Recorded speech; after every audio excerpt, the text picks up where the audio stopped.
Well, it's good to see you again, Mr. President. That is good. Great to have you here. You know, since the last report, I think the economy is a little bit more turbulent with what's going on in Europe and high unemployment. And I've said this, that the business is better than the mood right now, but that we have to be concerned. I think we've tried to take an approach that's kind of short, medium, and long. When we were with you in June, we laid out kind of a first phase of ideas. Jeff Zients has done a great job of helping us get them executed within the administration, so we're making some good momentum there. This report came out today. We highlight 5 initiatives: infrastructure and energy, high growth enterprises, really a national investment initiative to try to improve the amount of investment in the U.S., regulatory activity and reform simplification, and a focus on training and education. We think this is a broad and deep report with lots of recommendations. You know, it's our hope that we get a combination of private sector engagement, good engagement from the administration, and bipartisan legislation. We will continue our work, even if all of those 3 things aren't present, and we will labor on in our activity. The Council, really, Mr. President's done a great job. I've been involved in a lot of these activities. Everybody is all in. I think we're all committed to try to get the economy on better footing and to try to create jobs and competitiveness. So that's where we are, and I appreciate all your great support. Well, let me just make a few remarks up front, and then really what I want to do is hear from all of you. First of all, I had a chance to read the full report last night, and I think it's outstanding. I think you guys did extraordinary work. Jeff, I want to thank you for your leadership on guiding this whole process. I think you have been steady and focused on how can we make sure that we're creating an economy that not only deals with the immediate problem of putting people back to work, but also how do we create a foundation for long-term opportunity for all people, and a growth agenda that is going to make sure that businesses are created here, that businesses stay here, and that they prosper here. You know, as I look at the introduction of the report, the quote that stands out, "We need a sense of urgency and a bias for action," is something that I think we all feel acutely. And the fact that you've been able to organize around 5 key steps that I think you'd be the first to acknowledge isn't all that needs to be done, but are key areas where we should be able to generate some strong bipartisan agreement and get action going quickly, I think makes it really extraordinary. A couple of things I'll just remark on in terms of the general context. As you pointed out, I think at the beginning of this year, when we started the Jobs Council, I think all of us felt fairly confident that the economy could grow quickly enough that we could start bringing the unemployment rate down, even if it wasn't moving as quickly as we might like. But generally, the blue chip projections were somewhere between 3% and 4% growth. We have had a very tough string of events over the course of the last 10 months. You had the Arab Spring, which shot up oil prices far higher than any of us anticipated. You've got the tsunami in Japan, which affected supply lines globally.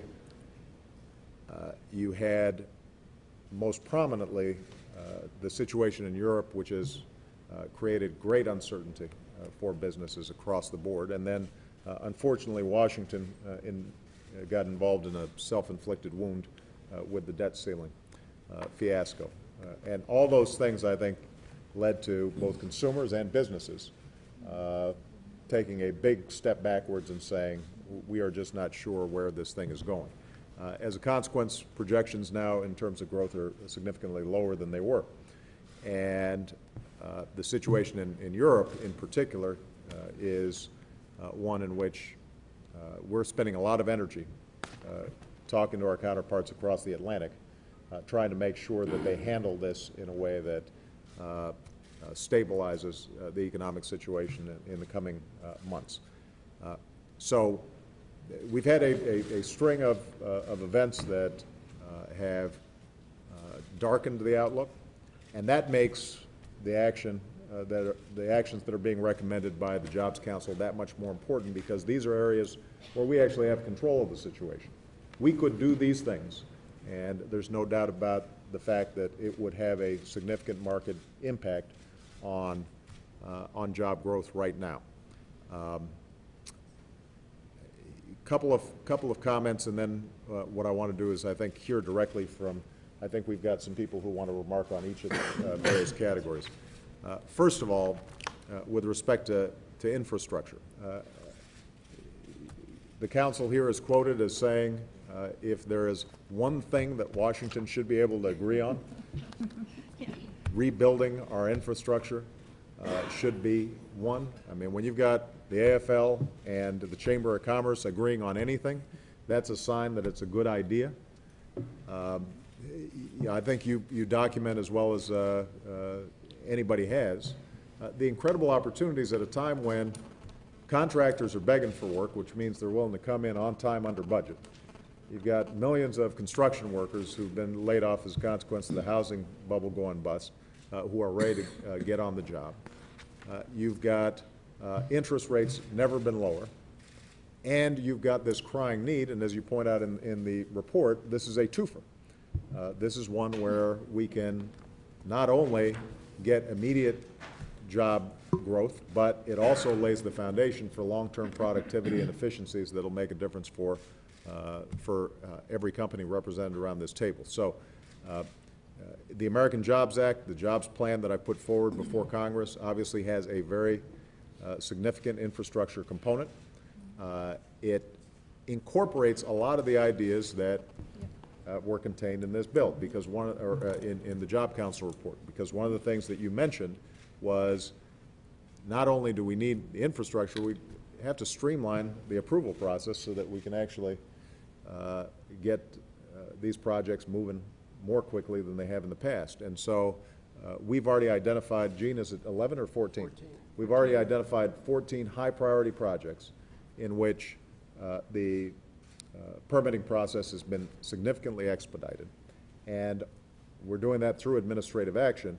Our goal is, if this serves as an effective model for us being able to move those 14 quickly, that we can then replicate that across the board, and the significant investment that was made could have a much more rapid impact than what we've seen before. With respect to the next area, which is support for small business, and emphasizing high growth firms. Many of the recommendations that you gave, we've already been trying to implement. We have a task force that, along with Select USA, has been looking at, for example, how can we move forward on easing the burdens and allowing IPOs to move more quickly. Are there regulatory constraints on small businesses as they move forward that we can start eliminating? So where we can act administratively, we've tried to do so. In some areas, we might require some additional legislation. For example, on the high-skill immigration area, that's not something that we can necessarily do on our own. We can expedite some of the visas that are already in place and try to streamline that process to make it move faster. We may need some legislative help on that area. With respect to the National Investment Initiative, I know that we've, if I'm not mistaken, some of the Job Council already had a chance to meet with the Secretary of State to figure out how we can deal with visas and travel promotion. There are other areas where we think that bringing together an interagency approach and making sure that we are knocking down any barriers that are out there for direct investment here in the United States in job creation, that we're going to prioritize those. And I welcome the ideas that have already been put in place. With respect to regulatory review, as you know, we are already in the process of a look back that has identified billions of dollars in potential savings, eliminating paperwork, but we want to pursue some of the additional ideas that have been put forward. And obviously, with respect to skills and improving the capacity of our workforce to get the jobs of the future, that's something that spans both our education department as well as our Department of Labor. And I know that Hilda, Arnie Duncan, and others are working aggressively on trying to implement many of the ideas that you put forward. So I guess the bottom line is this. Jeff, as you pointed out, some of the recommendations contained in the Job Council require legislative action. And these days, things don't move as quickly through Congress as we would like. But there are certain ideas that are contained in this Jobs Council report that historically have received bipartisan support, and the election is 14 months away or 13 months away. We can't wait until another election before we start acting on some of those ideas. The American Jobs Act that I'm putting forward obviously contains many ideas like infrastructure investment that should be pretty straightforward, and our hope is that we're able to get those passed in the next couple of months. But we're not going to wait for Congress. So my instruction to Jeff and Jean and Valerie and all the advisors who are sitting around the table is scour this report, identify all those areas in which we can act administratively without additional congressional authorization, and just get it done. And we've already been able to get a significant number of your recommendations implemented, but we want to do more. We will have a very vigorous follow-up process to make sure that anything that's within our authority to do as an administration, we start doing immediately, and we don't wait for Congress because the American people can't afford to wait. They need help right now. All right? Great, Mr. President. So with that, we'll just kind of do a quick whip around on some of the ideas, and feel free to stop or ask for more, and we'll be really to the point on where we go. Good. I thought it'd be good to have Laura just maybe put the whole report in some context, and then we'll go through the various elements. Well, it's. I think we've just had the president put the whole report in context, so I won't say very much other than to say, we've always thought of this as 3 phases of work. This is the second phase. It's an interim report. The report focuses on a series of what we hope are practical, targeted proposals across 5 initiative areas. We refer to in the report that think of these as kind of business plans in each area, things that might be implementable. I agree with the focus that you've said, to the extent that there are things here that the administration can act on that don't require legislative, don't require funding. We've really tried to put as many of our ideas as possible down that would allow for movement now. And you have a terrific team that has already proven that they can execute and will execute. So I would say I just want to emphasize here how really I've been overwhelmed by the degree of dedication and engagement of this group. Very, very serious, very, very committed to jobs and competitiveness. I think part of the commitment is because they realize that they're working with an administration that actually will take the ideas and try to make them happen. So we talk a lot about partnerships between business and government. I think this council and its work with the administration is a wonderful example of partnership. Partnership focused in a pragmatic way on getting things done. So, and I think it was very important the way we ended the executive summary here to say there are 25 million reasons why all of us have to act right now and think differently, and those are the 25 million Americans who would like to have a full-time job and do not have one. So that energizes all of us. I hope we can work with you to get these, some of these proposals implemented. We have complete faith in the administration to want to work with us. We want to work with you. Great. So we were going to start with Steve and John and Cheryl on high growth enterprises, and Steve. Okay. Well, first of all, thank you for kicking off the discussion with a discussion around entrepreneurs, because that really is the secret sauce that helped build America and made us the leading economic power. These Fortune 500 companies don't just come by accident. Thomas Edison started General Electric, or more recently, obviously, Steve Jobs starting Apple and ushering in the whole digital revolution. That's why we're such a strong force economically in the world. And it's also the major job creator. The statistics suggest that for the last 3 decades, 40 million jobs have been created by high-growth entrepreneurial companies. It accounts for all the net job creation. So if we're going to focus on jobs and focus on competitiveness, we need to focus on entrepreneurship. And kicking off this discussion with a commitment to doubling down on our nation's entrepreneurs really is quite important.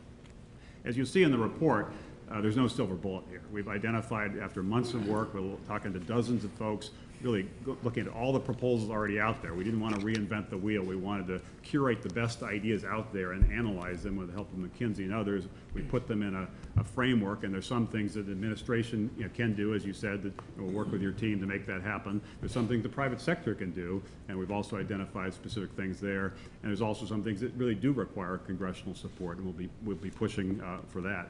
2 in particular that I wanted to focus your time on, and maybe Cheryl and John can add to it.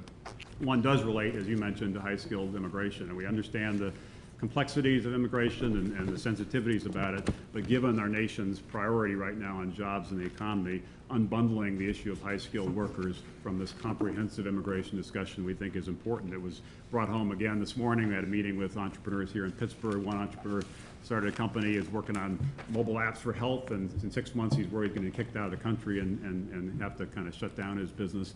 I talked to the woman who heads the Carnegie Mellon computer science department. She said 70% of their PhDs are coming from out of the country, and we're basically sending them back. This is crazy that we're attracting the best and brightest to this nation, and then once we give them these great educations, we're forcing them to leave to work for companies that compete with it. If Jeff did that at GE, attracted the best people to the GE training center, and once they graduated said, now you must go compete with us, nobody would think that's acceptable. And everybody agrees. It's sort of a common sense thing. Traveling around talking to folks, everybody agrees we need to win the global battle on talent, but it gets caught up in the politics of immigration. So we really need to focus on the politics of jobs and competitiveness in the economy, and that's a front burner issue, and Cheryl will talk about that. The second one we wanted to focus on relates to access to capital, and particularly IPOs, initial public offerings. But one surprising statistic is 90% of jobs are created after companies go public. So if we get more young companies public sooner, we'll have more jobs created. The reason is most companies, if they can't go public, end up getting sold. If companies get sold, jobs often decelerate. If they go public, they often accelerate. A lot of the financial reform, which is perfectly appropriate to deal with some of the problems, have made it more difficult and more costly for young companies to go public. As a result, the number of companies with small IPOs under $50 million has dropped from 80% in the 90s to 20% today. Most of those companies are instead getting sold, and we don't see the same job creation.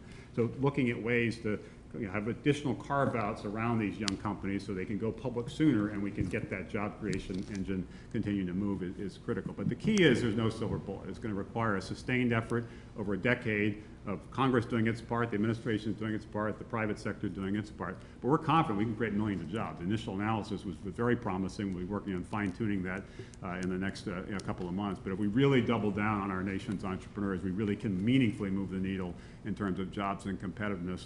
And Cheryl, now I'll turn it to you to talk a little more about immigration, and John on IPOs. Yeah, well, thank you. First, thank you for being here, obviously, and thanks to Steve for his tireless leadership of our working group. You know, on the immigration front, we really do have an issue that we have all of these amazing graduates graduating, and companies like ours, we're going to hire them. We're going to hire them here, or we're going to hire them elsewhere. And by making us able to hire them here, as you know, we then get all the ancillary jobs. So the data says that for every H-1B visa, another 5 jobs are created, and usually right in proximity. And so one of the goals as we think about doubling down on entrepreneurship is extending those visa programs so that we can keep, you know, the more than 50% of the people who are getting computer science degrees, for example, postgraduate level, are from other countries. We don't want to send them back and hire them there. We want to hire them here. You know, even in this economy, as I know you've had a chance to visit Facebook, you just visited LinkedIn, the part of our economy that's growing right now is the high-tech sector. And that's something that offers promise, not just for those jobs, but also beyond that. So we just worked with the University of Maryland to look at the Facebook ecosystem of jobs. And independent sources said that there are about 200,000 high-tech jobs created, not just in Silicon Valley, but around the country because of the Facebook platform, and so many other platforms are doing the same thing.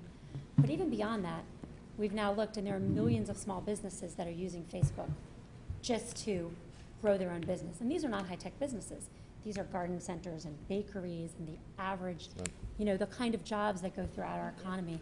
John earlier was talking about use of the web. And the development of technologies doesn't just create jobs in the tech field, but can make all of our companies more efficient. And I know you're a big supporter of that, but we'd like to see these recommendations.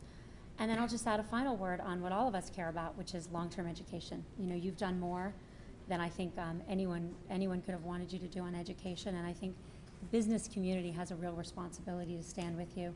We were talking earlier, Antonio asked the question, are we going to be competitive for the next generation? And the results of our education system say the answer is no. And that is a crisis. It's a long-term and a short-term crisis, and I think as the business community, as the Jobs Council, we really want to do what we can do to support your efforts to go even further in educational reform for our children and for our future. John? Mr. President, Steve has covered the importance of IPOs really very well. And the U.S. IPO system for small companies is broken. A great company like Apple would not have been able to grow without a small IPO, not a big IPO that Goldman Sachs or Morgan Stanley might underwrite, but for the smaller, more innovative companies. And this is really an unintended consequence of the Sarbanes-Oxley rule, which has made it cost on average $8 million for a new small company to go public, and the Spitzer decree and something called the Fair Disclosure Act. These can and should be amended, and if we do that, we believe we can get a vibrant economy, a vibrant capital source for America's smaller companies. You've heard me before give grades to America's innovation with an A+ grade for the smartphones and the iPads, a B grade for the innovative medical devices, and a C for where we stand on energy and energy innovation. And there's recommendations in this report that I think are very important to speed up, with appropriate concerns for public safety, approval of medical devices and new therapeutic drugs. Those jobs are moving overseas right now. We should act on that. That's under the administration's control. And then the third area is energy innovation. There's very little doubt in my mind that the Chinese are dumping their solar panels below cost. We've got to figure out as a country, are we gonna compete in that great new market opportunity? And if we're going to compete, how? So this is underway, the work on small and high-growth business, Mr. President. I think, you know, we've got a lot of momentum. It is the job creator, and we're going to keep this stuff going forward. And I think this has got momentum of its own, and it creates jobs. So, well, just a couple of comments. I mean, I think that after reading your report, the financial reforms that took place in Sarbanes-Oxley and the Spitzer Declaration, I think need to be examined. This is always a little bit tricky. There's one of the challenges of the decentralized system of our founders, and then the fact that the SEC, for example, is a independent agency. So, you know, one of the questions I'd have, John, Steve, Cheryl, is have we begun to engage with both the relevant congressional committees, but also, in this case, the SEC, the relevant agency, to see how we can get those carve-outs that you described. Because this makes sense to me. If you've got smaller companies, they are not going to have the legal and accounting help at the costs, at the magnitude that a GE is going to have if it decides it wants to go into the capital markets, and trying to figure out how to balance making sure that they don't get themselves into trouble, but that they're also not priced out of the market is critical. Do we have a set of concrete proposals in terms of how a carve-out like that might look like? Yeah, we do have some concrete proposals, and the process of making them really was discussions with a lot of groups, and so I think they're pretty clear.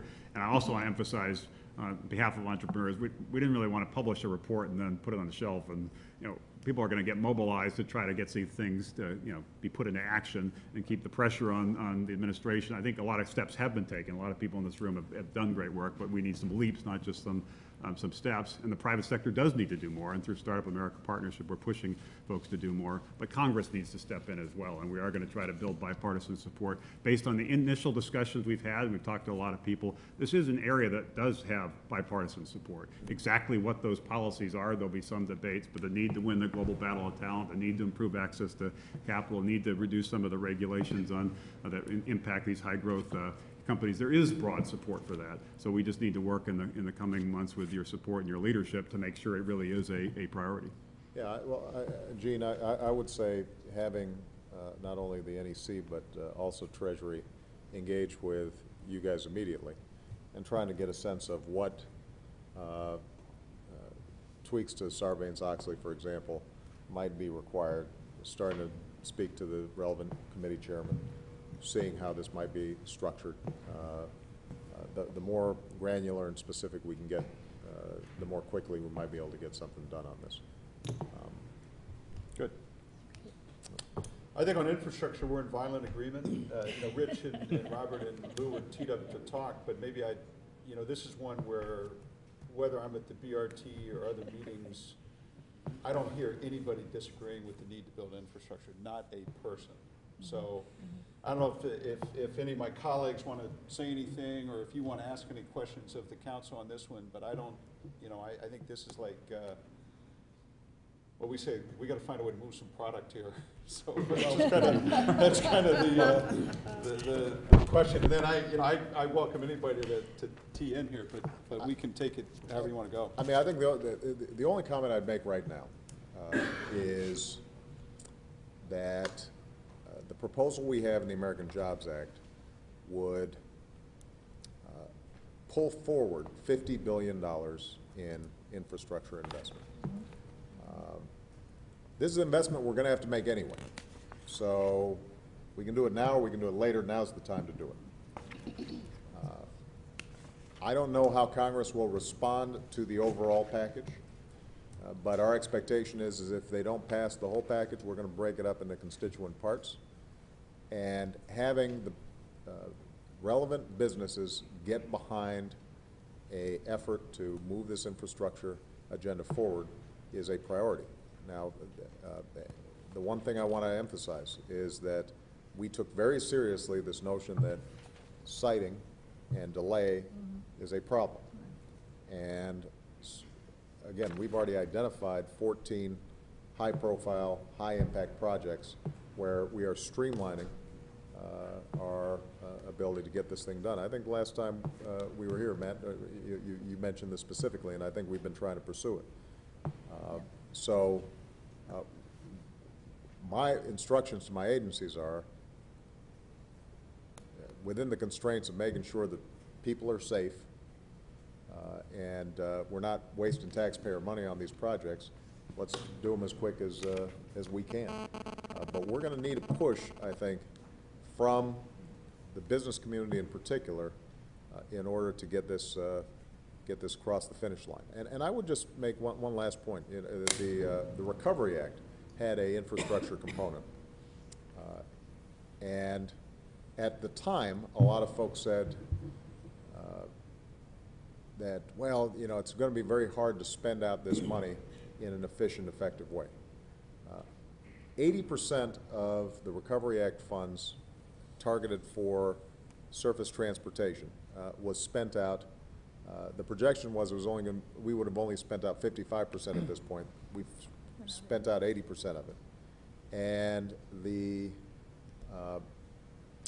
if I'm not mistaken, and Gene, you may have the figures at the tip of your, on the tip of your fingers here, but less than 1% of the overall funding indicated that there were any problems in terms of a fraud or misallocation of resources, et cetera. I mean, an extraordinarily low number. We were able to maintain high quality control while spending this out in a very quick and effective way. partly because there's so much need out there that it's not like we're having to hunt for a lot of projects that could be ready to go. So, anybody Rich, want to comment? you want anything? Well, I just thought that I would summarize what the report said and then pass it over to Robert and to Lou for some comments on infrastructure. First, let me thank you, Mr. President, for your leadership and for bringing together this pretty diverse group of people from business and labor. And also, I do want to recognize this council's, under Jeff's leadership and under Laura as co-chair of the infrastructure, for recognizing and helping establish a growing sense of urgency around the jobs crisis in this country. I think both of them have done an outstanding job. So I will highlight the recommendations of the council for investing in new area infrastructure. The first one is to reauthorize the main Federal Surface Transportation Act instead of relying on temporary extensions and ensure that they focus on performance and accountability. The second is leverage and expand existing public-private financing mechanisms to increase private capital for infrastructure investment. The third is create a new national infrastructure financing organization to complement existing programs to attract private capital to infrastructure projects in a variety of sectors. Fourth, take actions to protect and preserve the user-based funding of the Highway Trust Fund by reducing restrictions on user-generated funding for highway use. 5, speed implementation of the next generation of air traffic control system through a combination of regulatory and administrative changes and additional federal funding for the next generation capabilities that are available today. Next, promote construction of broadband networks and new technologies to reach the 7% of Americans, predominantly in rural areas, who don't have access to broadband, and then deploy broadband to underserved areas of the country by modernizing the FCC's Universal Service Program and develop programs to close the digital divide. And the last is streamline approval and permitting processes for job-rich infrastructure projects, which have already started to do and highlighted and actually specifically named the projects that you spoke about earlier. We want to commend you for that and tell you that we're ready to work with you and to fight for infrastructure, not, quite frankly, not just what's politically possible, but what this country needs to get ahead and to make us more effective and competitive as a nation. And now I'd turn it over to Robert. Thank you, Rich. Jeff, Mr. President, I want to start by saying we have had a great committee that was highlighted by our infrastructure summit with the leadership of Valerie and Secretary LaHood, where we all came together and actually everyone participated and went to Texas for the day. And we also had the chamber along with the AFL-CIO as our bookends. I've been asked to talk about 2 topics on the National Infrastructure Bank. One, to reiterate some of the principles, and secondly, which is not into the report, but to say in the public domain why it is not a GSE, which I think there's a lot of confusion in Congress right now. First, as you know, you've been a big sponsor of infrastructure since '07 when you were the senator and prior to that, but it creates jobs. It's the best multiplier of jobs.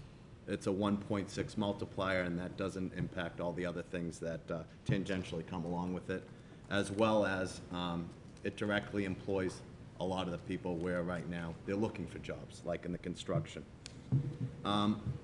We're happy that the White House has moved along with us to a broad sector approach, not just surface transportation, but also water treatment, energy, as well as other areas of transport, focusing on, aviation.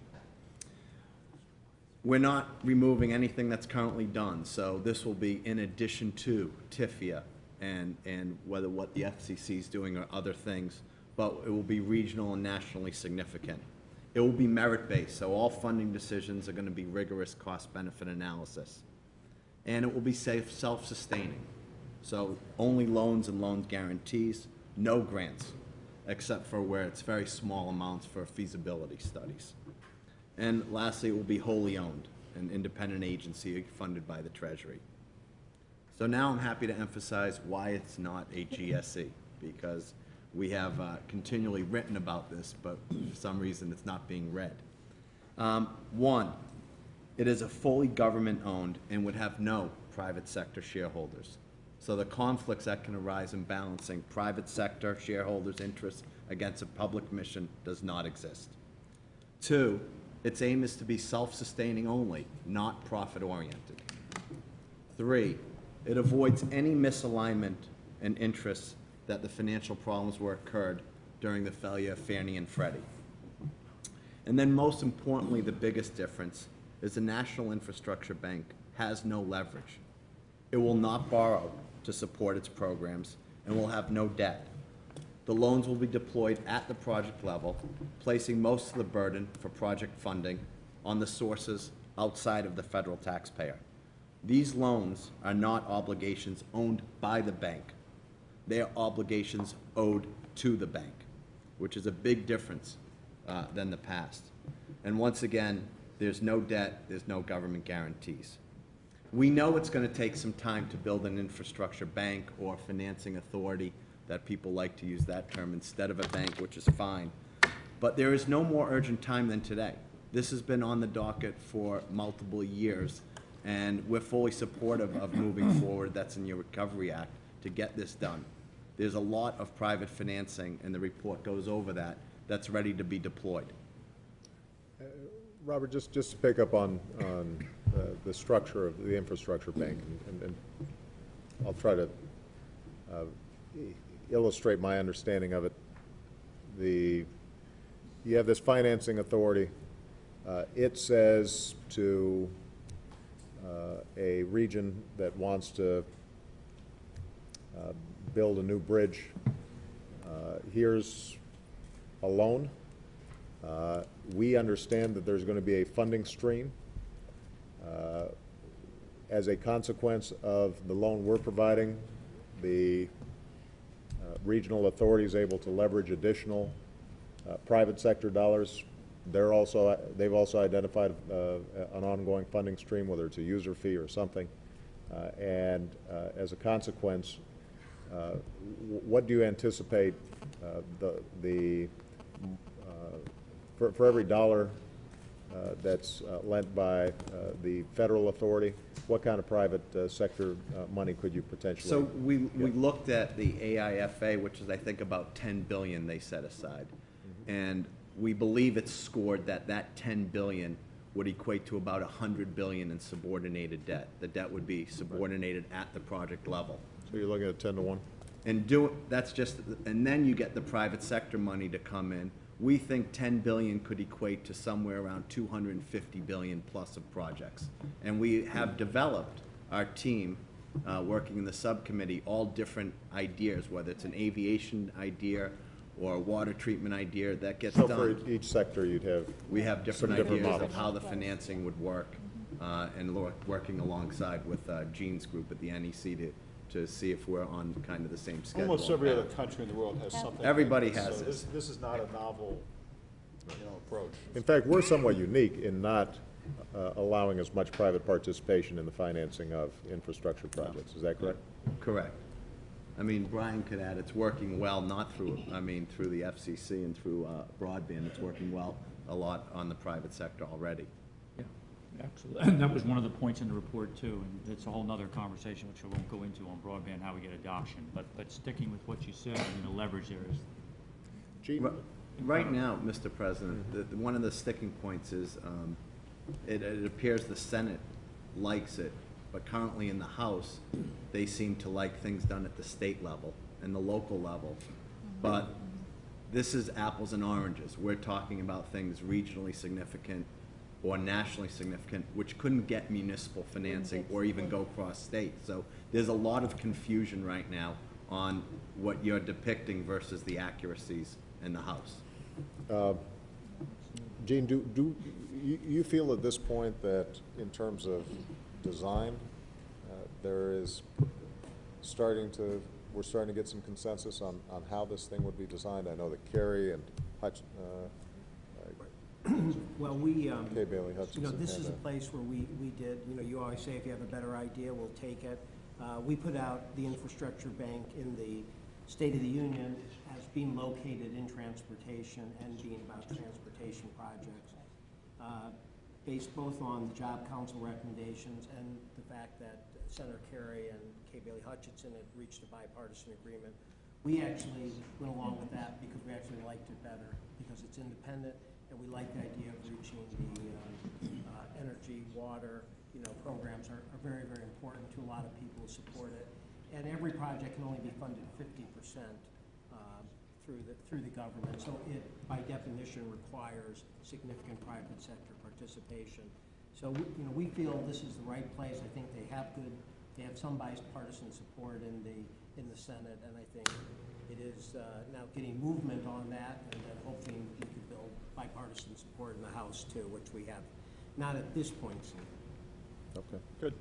Lou, anything quick on transmission? Yeah, I'm not going to go through our whole proposal. You've read it, but the one problem with infrastructure is how to fund it, right? And that's going to be the debate. But for transmission siting, we don't need any government money.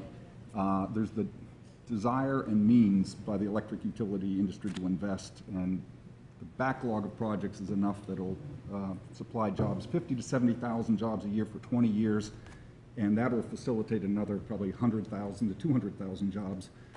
We just need the current process is broken. We have a proposal to fix it, and it's modeled off of what the federal government currently does with natural gas pipelines, and that works. And I'll shut up with that. So we already have a specific proposal in hand that we could begin moving right away. Right away. And there is a state versus federal government issue associated with it, but the current process is broken. It doesn't work. It takes anywhere from 8 years to 15 years to site a new transmission line. There's huge benefits besides the jobs, lower, more reliable electricity, better environment. It's more than a twofer. Essentially, we can't set up a smart grid of any sort in the absence of fixing this process. And this is so linear from the job standpoint. Yeah. You know, it's just night follows day, and I think it's easy to calculate, and it's in our hands, so. Since we're on a roll, business guys like to talk about regulation. Maybe we'll carry forward on Mark and Matt. You know, on the regulation side, I'd say that when you think about regulations, you don't get that excited, but actually this process made me quite excited. Because what's happened is it doesn't end up being a look down at your shoes exercise. You know, there's so many things that can be improved, and the administration's really engaged us in that discussion. So we've tried to approach this in two ways, on a broad basis and then on a targeted basis. On a broad basis, two specific ideas were generated. One that Lou led the discussion on working with the regulatory bodies that are independent, the IRCs. And then Matt led the discussion on permitting. On the IRCs, our basic view was the IRCs need to have a consistent strategy of doing a cost benefit. Right now, the FTC, the FCC, both do it. They both change their strategy, primarily based, I think, on your look-back efforts, which resulted in them consistently saying, okay, if I'm looking back and going to look at it that way, I'll do it now. But it's not done across the board on the IRCs. And that was one of Lou's recommendations. The second was that just like OIRA looks and tries to make some judgment on the executive agencies, let's have an independent agency look, not decide on, since they're independent, but look at regulations from an IRC basis. And there doesn't seem to be downside to that. It provides some governor without the hammer, but gives people the opportunity to understand what they're doing. So those were the two. On permitting, I'll hand it over to Matt. So we did talk about it at Raleigh-Durham, and you've heard a lot today already that there's no silver bullet to some of this stuff. Well, there is a silver bullet to this one. And we gave you 5 recommendations. Your staff's done a really good job. The administration has stepped up with the 14 projects. I view that as a tactical way to address this. We need truly a systemic way going forward. We still have a couple of issues that I think are very important to complete the silver bullet. One is putting a time shot clock on this stuff, and we've seen that in some of the states. It's worked very effectively. And then the second is a permit litigation risk, which we know is out there, and it really is something that drags this stuff down quite dramatically. You mentioned that you want to take these 14 and replicate them. We just want to continue to push it, and the administration as well as the Congress, that what we really need is to fix this once and for all. We've got, I think, a big appetite. It bleeds across the transportation infrastructure piece and the regulatory piece. And then finally, we're going to continue to offer up lots of ideas on a regulatory roadmap. We've put one out. Even some of my fellow job panel members thought it was a little strong, but we're going to start there and find a way to really ease the burden of regulation to improve the competitiveness of the U.S. worker.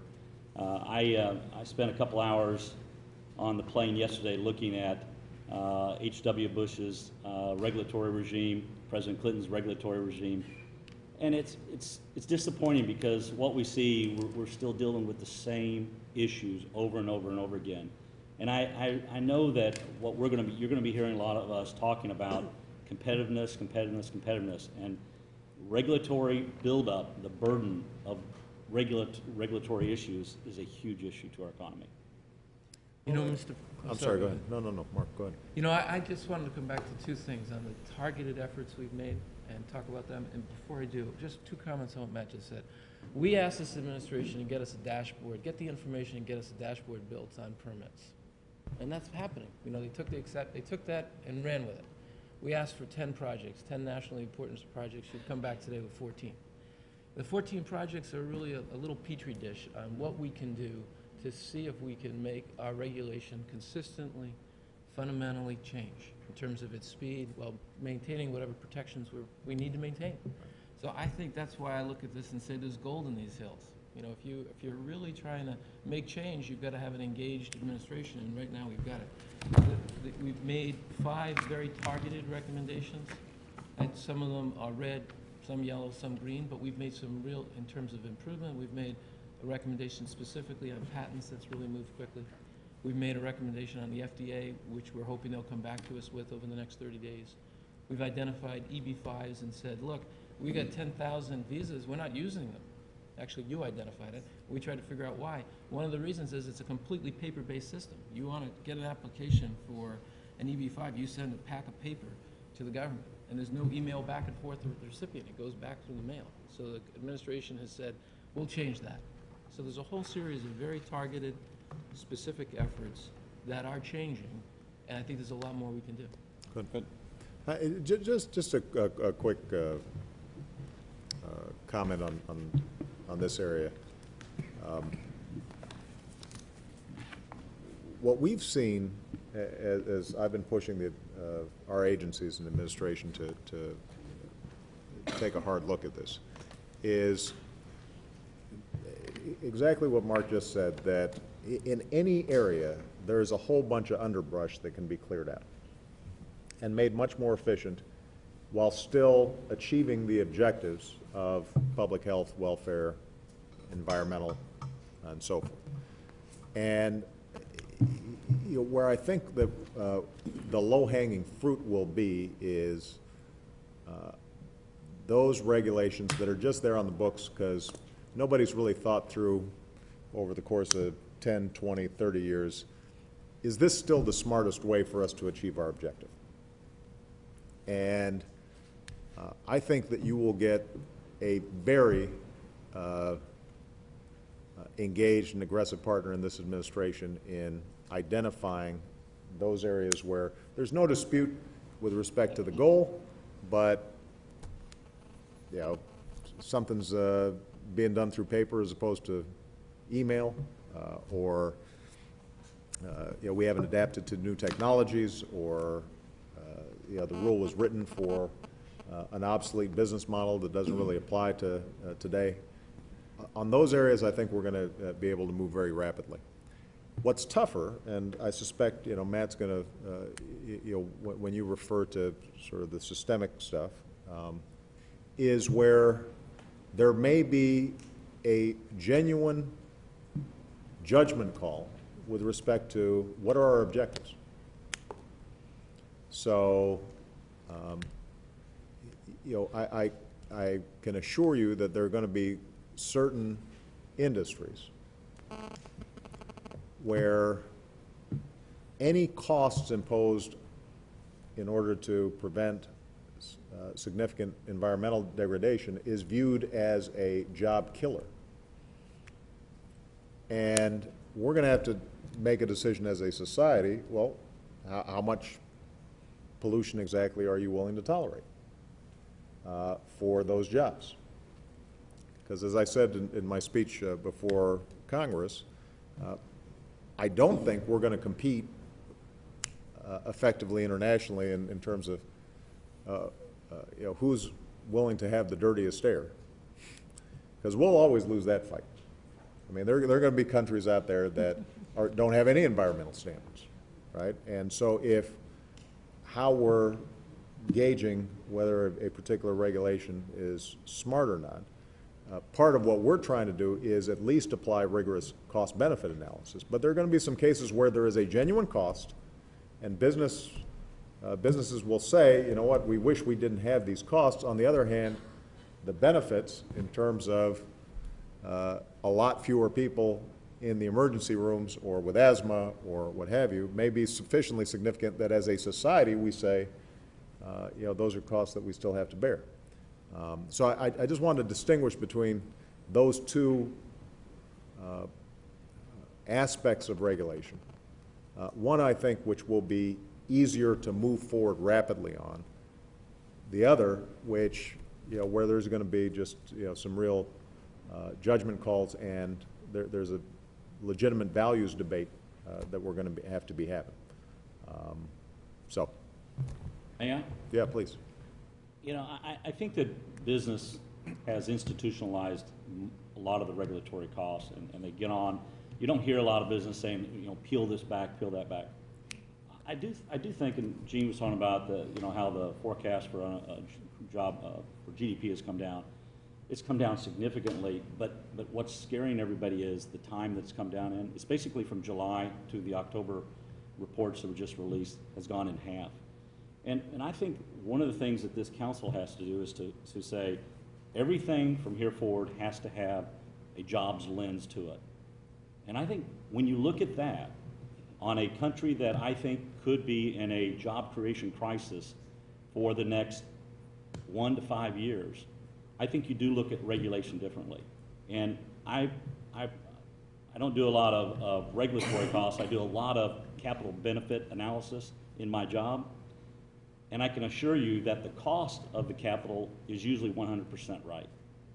It's always the benefit that's messed up. And forget about your administration. A lot of this stuff starts in the U.S. Congress. The benefits, the way that we measure benefits of the cost-benefit analysis and regulatory burdens, I think is fundamentally flawed, and it is harming our economy. The thing I'd add to that, Mr. President, is I think the place where you can help us is with the tone in some of these agencies, just to reinforce that the economy is important, as is their mission. And I think we feel, and when I'm with other CEOs, we think they're tone deaf vis-a-vis where the economy is. And that's something only you can help us with, is none of us are for lower standards. I think that actually helps us compete actually on a global basis. But there shouldn't be any agency that can escape the economic consequences of where we are today and just where the country is today. And I think you can help immensely on that.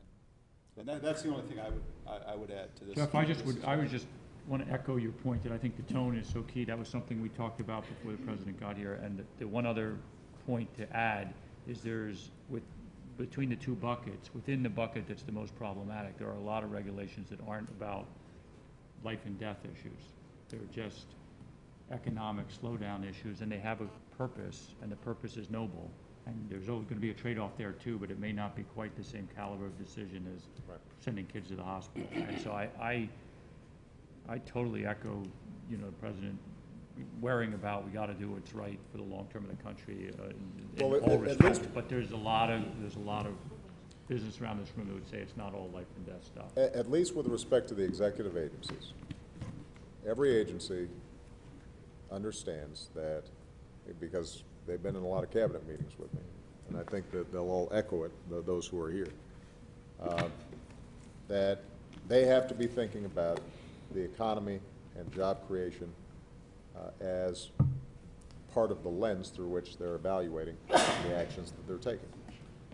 As you just pointed out, Brian, there are things that are nice to do, and then there are things that are urgent to do. And part of OIRA's task has been to evaluate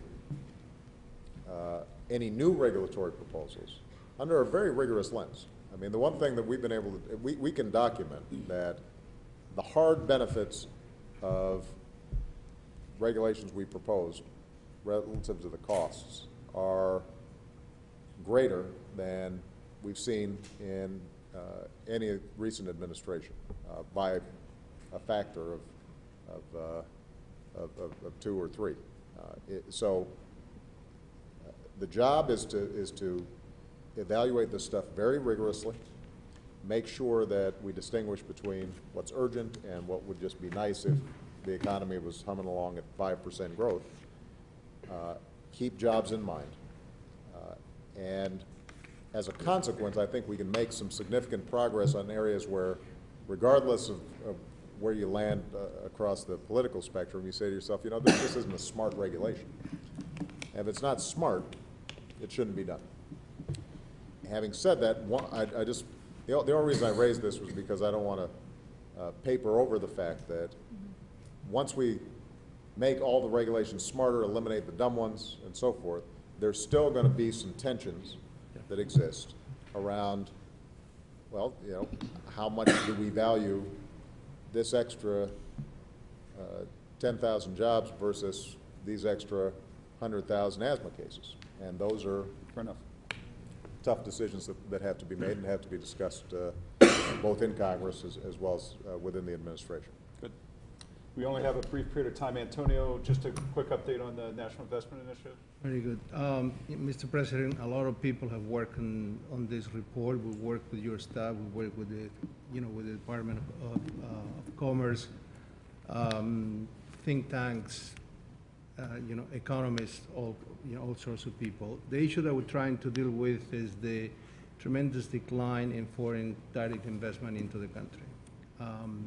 The U.S. became the large economy of the world because it was the best place to invest and grow.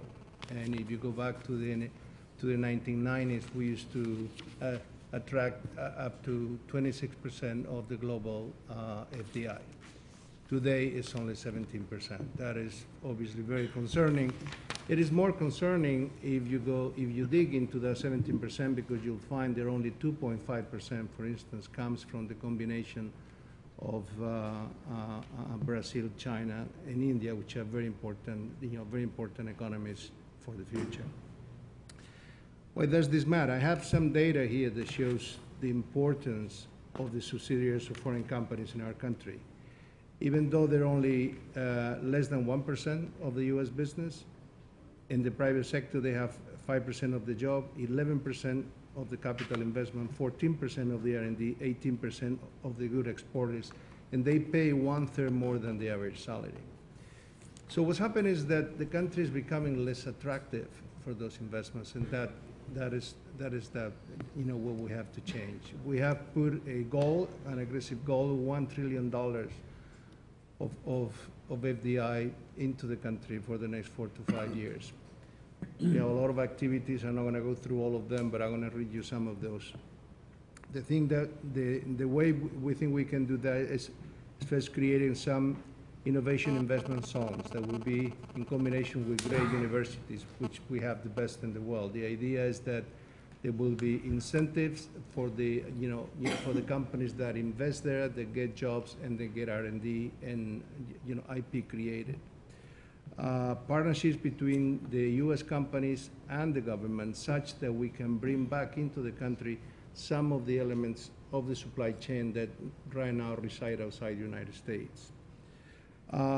Increase the resources of Select USA. I think it's a great idea, but if you put Select USA to compete with the likes of EDB in Singapore or in Ireland or anywhere else, we can't compete. So the idea will be to put more resources there, and as well to get the foreign service officers to help with the job. And it's not so it's not only to export, but as well as to get investments into the country. Another thing very important will be we know there is an issue between federal and the states as far as who has authority to do that. We have to find a way to coordinate those two things so there is a seamless operation, sort of a one-stop shop, which is what these companies will find if they go to make that investment in any other country. And then finally, consistent with what you heard before, I think we have to work in the visa policy to easily bring, when we need to, high talent. Again, the goal is $1 trillion. It's an aggressive, goal, but it will change this, this trend that we think is very damaging for the country. So lots of good activities on that. Had a good meeting with Secretary Clinton last week. And then lastly, on education and training, maybe Paul and Darlene just give us an update on some of the stuff we're doing there. Sure. Mr. President, I know we're tight for time, so I'll be quick. I'll give you the Cliff Note version. We decided we have two projects ongoing. One is the so-called 10,000 engineers, and the other is on advanced manufacturing workforce that Darlene will give you an update on. The 10,000 engineer project is really going quite well. We started this because we looked at a secular stagnation of 120,000 engineering graduates a year for 30 years. It hasn't moved for 3 decades. At the same time, in the last 10 years, our college graduation rate's gone up by 50%. So the percent of kids that are going into engineering is dropping. There are 3 engineering jobs for every graduate. Hence, a lot of the jobs going offshore right now, right? Because you have to fill them somehow. So we decided to focus on undergraduate programs because the attrition rate is really quite poor. 40% of the kids drop out in the first year of engineering. 37% graduate after 4 years. For underrepresented minorities and women, it's 60%. So there's some low-hanging fruit here. For every point we move this graduation retention rate, we get 1,500 more engineers a year. So we have 2 programs to focus on this. One is allowing kids, particularly in the first and second year, to touch engineering. So we've got 65 companies to double the number of internships that we offer per year at $70 million per year cost. It sounds like small at 7,000, but if you think about the doubling, it's 14,000, which touches 25% of all of our engineering students in that category. So a big deal. The second one has to do with schools. Let's put in a consistent set of standards in engineering schools around retention and graduation. It turns out that the Big Ten is actually better at engineering than football. And some of the best engineering programs in terms of retention are in the Big Ten. So they're leading the way, Michigan and Georgia Tech in particular. They've come up with a curriculum which is a standard of excellence. The 10 schools are signed up. There's 18 more schools signed up. So we've got almost 30 schools signed up for this program. And companies will direct their hiring of interns into this program as an incentive. We've also asked the NSF to vector some of their funding in this area to schools that have achieved this standard. So that looks very good. I think we're on track to not just have 10,000 more per year, but probably be able to double the number of engineering graduates per year within 10 years, or certainly by the end of this decade, less than 10 years. And that feels pretty good. And Darlene has an update on the manufacturing. Before we turn to Darlene, as you guys were researching this, did you get a sense of why, given 3 jobs for every engineering graduate, that supply wasn't filling demand here? Is it just a function of kids not being sufficiently prepared for the rigors of the engineering program, or are they not getting the signal that if you've got an aptitude for math, it turns out that your chances of being successful through an engineering degree may be higher than getting a business administration degree? What's going on there? There's clearly some work to do in secondary schools, and we decided as a council that's our next attack, which gets the kids into the program. But once they're in the program, it's the attrition rate, which is the problem. And there the issue is if you know you want to be a fireman or a cop or a pilot, you know what those jobs are. What's an engineer? Until you can touch it, until you can touch engineering and see what it's like to work inside a company, it's very hard to move from the abstract to something substantial. So that's why we came up with the idea of the internships and moving that to the first and second year students, because once kids touch engineering inside of a Facebook or an Intel, they say, aha, not only is it pretty cool, but I get paid pretty well. Right. And so it creates some of the demand that's missing, demand pull that's missing. Ellen, you were going to add something? Yeah, Mr. President, I've partnered with the National Academy of Engineering, Chuck Vest, and we did some basic research over the last few years that shows very clearly a lack of understanding by parents and young kids, middle school kids, about what engineering is and what it could lead to. So we're starting very practically with internships, but we need to move back into the really positioning and branding of engineering. Right. It solves tough problems, it's collaborative, it's fun, as opposed to it's hard. Right. And so I think there's a lot more work we can do ongoing there. Yeah. Darlene? Thank you, Jeff. Good afternoon, Mr. President. Well, as Cheryl mentioned earlier, education is really key, and skills education is really critical to our success, I believe, as a country. And I'm proud to announce that we are launching programs that will develop talent to fill today's jobs and fuel tomorrow's. We believe that our program called Right Skills Now, which is a program for advanced manufacturing training that we're piloting in Minnesota, will prove that we can capture the job opportunities that result from today's skills gaps. And we're getting business community involvement. In recent studies, over 80% of manufacturers report they cannot find people to fill their skilled production jobs. And so as a result, 500,000 jobs right now are going unfulfilled. We've worked with the Manufacturing Institute to tailor their national manufacturing certification system into a national replicable fast-track solution that can deliver talent to manufacturers.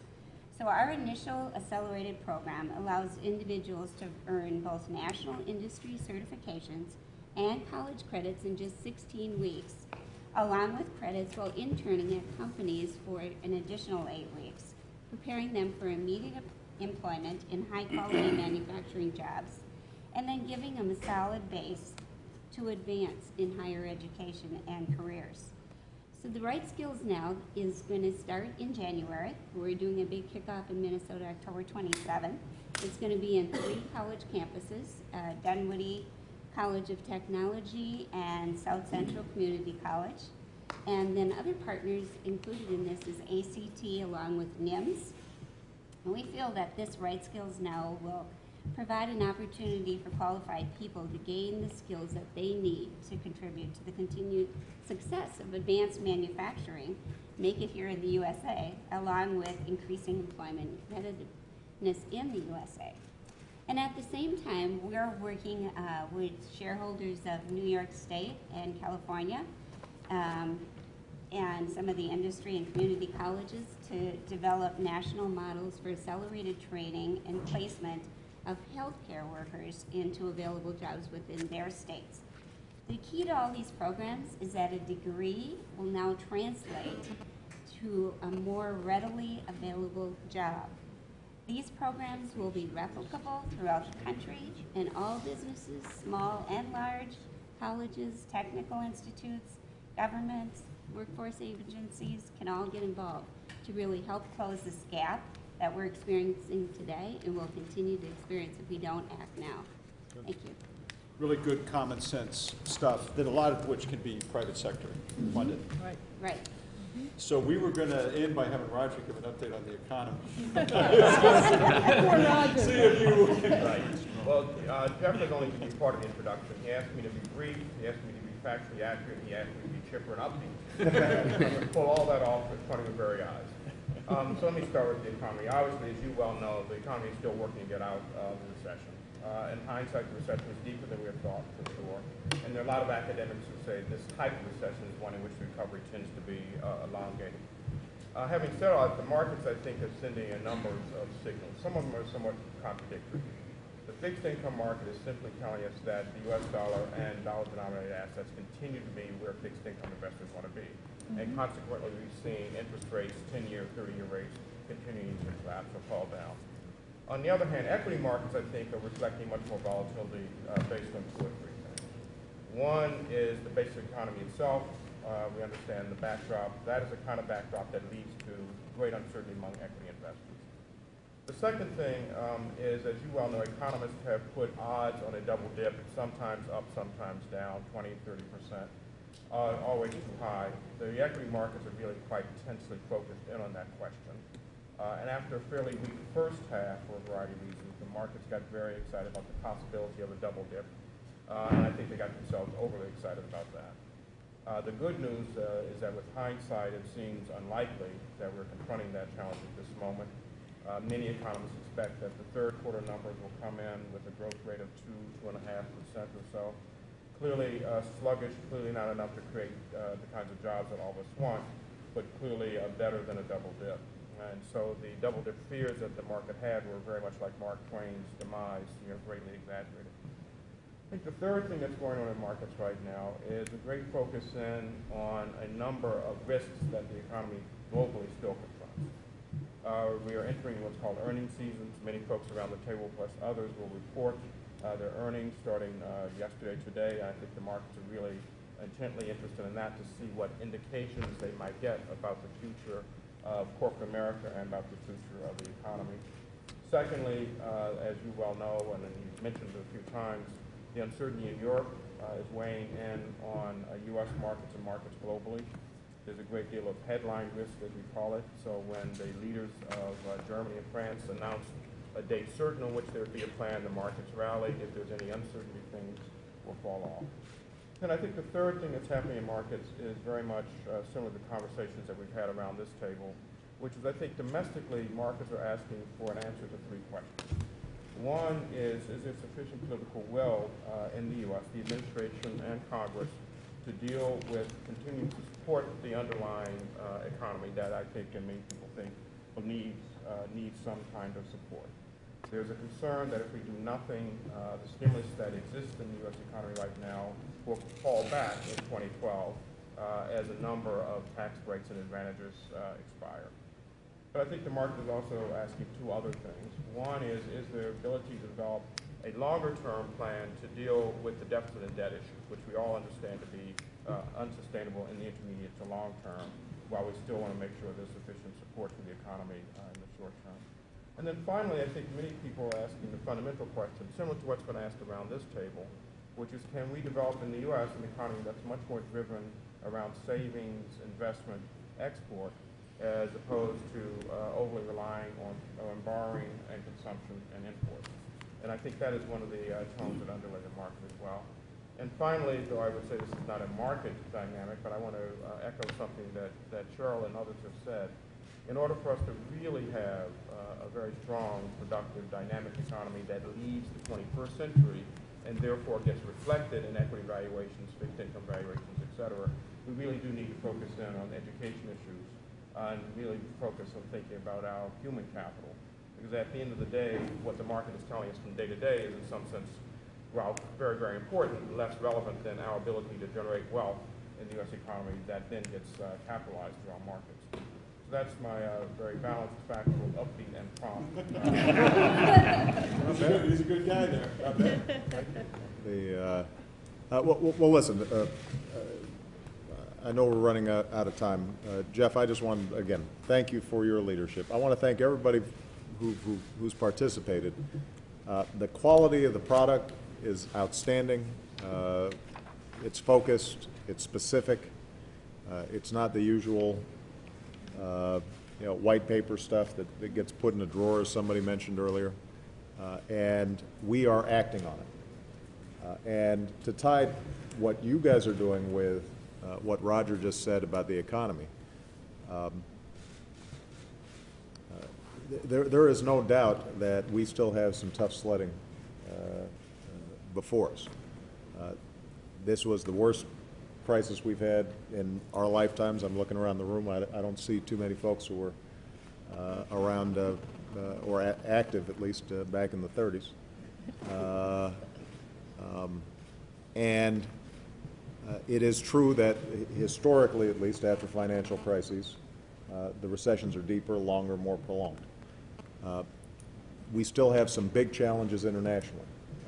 Europe is the most prominent immediate challenge, but we've got some structural issues internationally in terms of imbalances, and part of it has to do with the fact that we had become the growth engine for the world based on accumulating debt and consumption. And that was not a sustainable path for us. The good news is, and it's reflected in your Jobs Council report, there's just a bunch of stuff that we can do right now that not only helps the economy immediately, but puts us on a more stable path over the long term. And most of it should not be controversial. The good news is that our problems are imminently solvable. And does not necessarily fall into the classic ideological divisions between left and right, conservative, liberal, but are just smart things to do to respond to a historic challenge that we face as a country. The bad news is that there is a big gap between sensible solutions and what either the political process seems to be willing to act on, and also I think people's perceptions, which are clouded by news reports that would make it seem as if there's nothing we can do, and that we're automatically on a downward decline. And so I think what the Job Council's been invaluable in providing is a roadmap for the American people, not comprehensive. This is just a piece of the puzzle, but pointing to examples of where if we do some smart things now, we can have a lot better outcomes in the future, and that can help to build back a sense of competence or a sense of confidence about our ability to meet these challenges. So I just want to thank everybody for their leadership, and I'm looking forward to our next meeting. Great. Thank you, All Mr. right. President. Thank you very much.